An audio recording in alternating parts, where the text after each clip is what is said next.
I will be sharing some of my favorite trans and non-binary characters in anime. List your faves below. Fire Emblem from Tiger and Bunny. Civilian named Nathan Seymour, they're one of the many heroes in the world of Tiger and Bunny. Their not quirk is pyrokinesis, and most of their struggles with their identity are highlighted in the second movie, The Rising, when they're stuck in a nightmare state by one of the antagonists. Nathan is the absolute best. Often playfully flirting with their coworkers, does not take any shit, and just a joy overall. As of the second season, I high-key ship them with Sky High. Also delusionally see these two as Subaru's faux parents. Would love to see more of them if Tiger and Bunny ever returns, which it absolutely should because season 2 was not the best. Kaoru Anesagi from Idol of 7. The T in Trigger stands for trans. And I mean, look at the color combo. Subtle, I think not. Trigger's manager, Sumugi's rival, sort of. Nagi's love interest, I want to believe. Kaoru is always a highlight when she shows up. She's part of one of my favorite series of all time. What's not to love unless you're a Trigger auntie, in which case you have bad taste, Zool. Margarette Macaron, a non-binary character introduced in season 2 of Mashle, has a mix of both masculine and feminine appearances that they can change between at will, the best of both binary worlds. And Mashle is overall another one of my favorite things ever. Season 3, which hopefully features more Margaret, will actually be coming next year. Now from Skip to Loafer, Mitsumi's trans aunt. Skip and Loafer's adorable. We haven't really gotten that much about Now so far, but much like Mashle and several others on this list, the sequel is on the way. Morichika from one of the most rainbow anime of all times, 2.5 Dimensional Seduction! A friend of my absolute favorite Mayuri, whose studio gets used by Okamura and company. Not exactly explicitly labeled, but the way they're portrayed implies that they are likely not cis, based on the excerpt of Morichika's experience cosplaying male characters. Another one with a sequel on the way. Let's get dance spoilers for the second time this month. I don't know how many more times I can spoil it. But Yuki! Watch my magnum opus if you haven't. I will never make a video of that quality probably ever again. More spoilers, this time from the Fate Strange fake novel, so it will likely eventually be adapted in the anime, but I'm jumping ahead a bit because, as usual, I spoiled myself accidentally on the Type Moon wiki. Ready?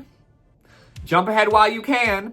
Jester Cartura! So Jester, that's my man, that's my boy, that's my Oji-san, my vampire knight. Apparently, and this was teased somewhat at the end of the first season, but Jester originally apparently was a woman named Dorothea. Eventually, through reasons we will probably find out in sequel seasons, he eventually decided to become Jester his true self. And I love that for him, the fucking brat. So Paradox Live was not my favorite thing ever. I'm much more of a hip mic person. I did, however, enjoy most of the groups within the first season of the anime, except for Bae. But the one redeeming factor of Bae? Anne Faulkner. Non-binary member, the only member who also doesn't suck, but is actually likable. Honestly, I would prefer that they would transfer to Cosmez, just a suggestion. This next one is not fully confirmed, but fairly strongly implied. Queen from Kaito Queen wa Circus Gaoski. Queen's an androgynous world-class phantom thief known for being of unknown gender. So could be non-binary, could also be binary. Overall, either way, intentionally very gender. Highly recommend the Kaito Queen series. It's a hidden gem favorite of mine. It's super campy and bright and classic, despite the anime being newer. Still waiting for subs on the sequel film. And lastly is another groundbreaking depiction in my very cis opinion. Last chance to opt out if you were ever planning to get to the Shaman King sequels, all 10,000 of them. 3, 2, 1, Gakko Ibuki. So explaining what the literal fuck is going on in the Shaman King sequel plural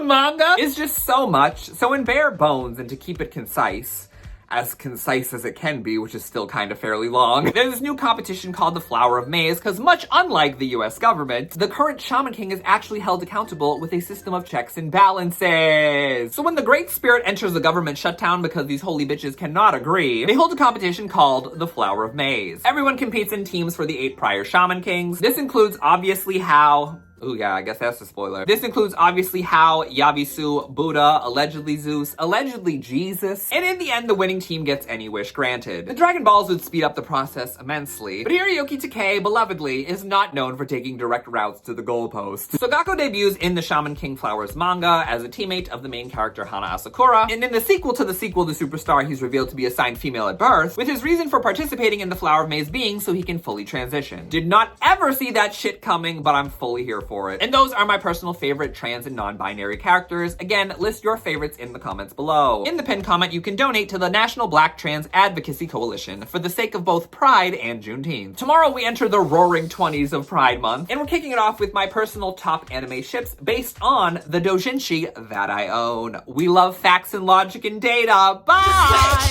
Here comes the black cat with the lavender hat. Gotta make it feel like